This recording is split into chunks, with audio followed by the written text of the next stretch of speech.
அதிமுக கூட்டணியில் சேர்றதுக்கு ஸ்பேஸ் இருக்குதான்னு தெரியல. டாக்டர் அன்புமணி ராமதாஸ் அவர்கள் என்ன மாதிரி சொல்லியிருக்காங்கன்னு, என்ன கண்டிஷனில் உள்ளே வந்திருக்காங்கன்னு தெரியல.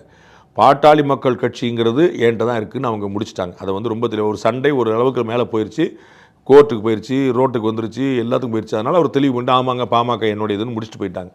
அதனால் மருத்துவர் ஐயா உள்ளே வந்தாங்கன்னா என்னவா வருவார்னு ஒரு கேள்வி இருக்குது.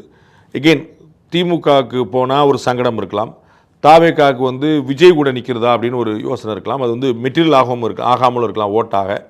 அதனால் அவர் ஏடிஎம்கே போவார் நான் நினைக்கிறேன். இப்படி நான் சொல்லி அவரே தான் மாற்றி போட நாளை கழிச்சு நீங்கள் திருப்பி நீ தான் ஏடிஎம்கே கூட போவார்னு சொன்னீங்களே சொல்லக்கூடாது. ஏன்னா அதை உங்களுக்கு ஏற்கனவே சொன்னேன், அரசியல் தலைவர்களை பொறுத்தளவுக்கு என்ன முடிவு எடுப்பாங்க கணிக்கவே முடியாது. அவர்களுக்கு ஒரு நோக்கம் தான் இருக்கும், அது அவர்களை மையப்படுத்தி தான் இருக்கும்.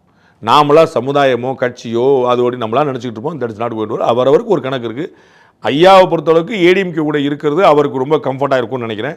But I don't know their equations. அவங்க அன்புமணி என்ன சொல்லியிருக்கிறாரு, இபிஎஸ் என்ன விரும்புகிறாரு, டாக்டர் ஐயா என்ன செய்ய போகிறாரு, அது கணிக்க முடியாத விஷயம் தான். நன்றி சார்.